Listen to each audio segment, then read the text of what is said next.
Yo, what happened to my sleeves? Better.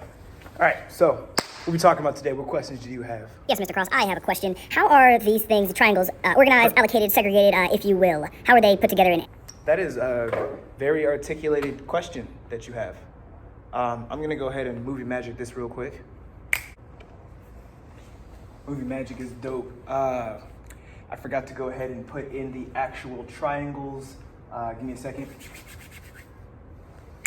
All right, so we have things broken down by side, these triangles here, and these triangles are broken down by angle. So if you look at the sides, I have these lines here all nicely and kind of cool. They look cool. I think they look cool. So each line represents something that's the same side.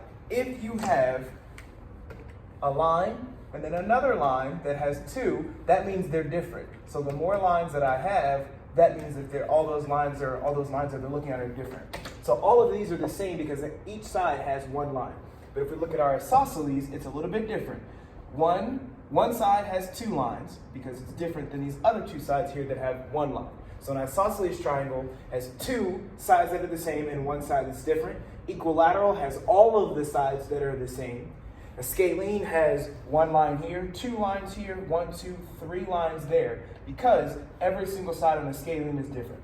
Here's a way to remember.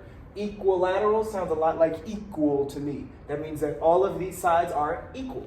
Isosceles kind of sounds like isolated. If that's tricky for you to remember, you can also remember that this I that I have has two lines, and these two lines are the same.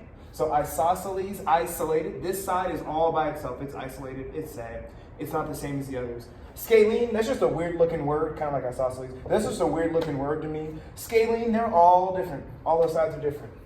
Now, if we go over to angles, angles is a little bit different. Angles, we're looking at these angles here. So we look at angles by making a quick little arc, except with a right angle, but we'll get there in a moment. We make a little arc. All of these arcs are exactly the same. And the special thing that we can do for those is really simple. We can say that this is the same as this is the same as this. They're all of these are equal, but I know that this being closed like that is in fact an acute angle.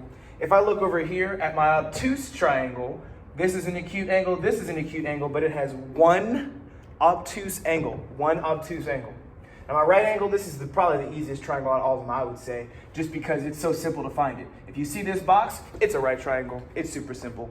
Now you're probably wondering, can these get mixed up? Yeah, they absolutely can. You can kind of put them together. So an equilateral triangle is also obviously sometimes an acute triangle. An isosceles triangle can also be a right triangle, depending on the length of the sides. A scalene triangle can definitely be an obtuse triangle based on making sure that you have at least one angle that's obtuse.